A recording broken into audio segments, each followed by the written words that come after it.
This video is brought to you by the IELTS FOCUS. In the field of second language acquisition, the study of how people learn a language after their mother tongue, we operate under a persistent illusion. Passive comprehension guarantees active competence. Throughout the 1980s, the dominant model was Stephen Krashen's theory of comprehensible input. Comprehensible input is the hypothesis that learners only need sufficient exposure to understandable language, and their brains will acquire the underlying grammar automatically. But researchers examining Canadian French immersion programs found a severe anomaly in this model. Students spent years in environments saturated with spoken and written French.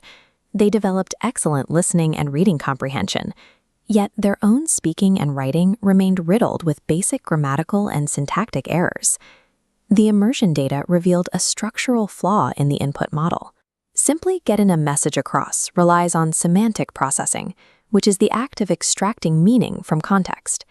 Semantic processing does not automatically force the brain into syntactic processing, which is the mental heavy lifting required to construct correct grammatical forms.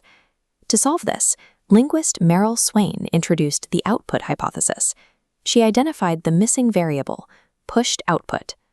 Pushed output occurs when learners are forced to produce language that is precise, coherent, and sociolinguistically appropriate, rather than just blurting out words to get a point across.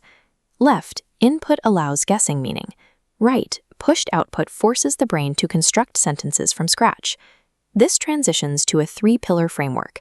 Output is the active learning mechanism itself. Pillar 1 is noticing the gap. Attempting to speak physically reveals a missing grammar rule. This specific moment of failure is highly productive. The roadblock forces a conscious realization of a deficit, turning the learner from a passive listener into an active seeker.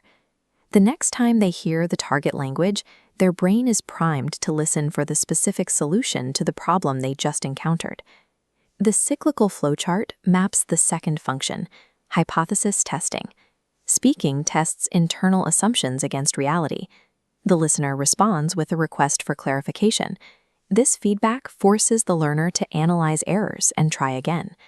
The final node is uptake, modifying output based on feedback. The third function is metalinguistic reflection, sometimes referred to as languaging. Metalinguistic reflection is the act of using language to discuss, analyze, and negotiate its rules, usually through collaborative dialogue with peers or teachers. By talking about the rules, testing them in real time, and actively struggling to form sentences, learners break out of the semantic guessing game. This active struggle is the exact requirement for internalizing complex language structures. Passive learning environments allow the brain to float on the surface of a language. Pushed output forces the brain to build the underlying architecture, forging the neural pathways required for accurate syntax. The data from decades of immersion studies yields a definitive conclusion.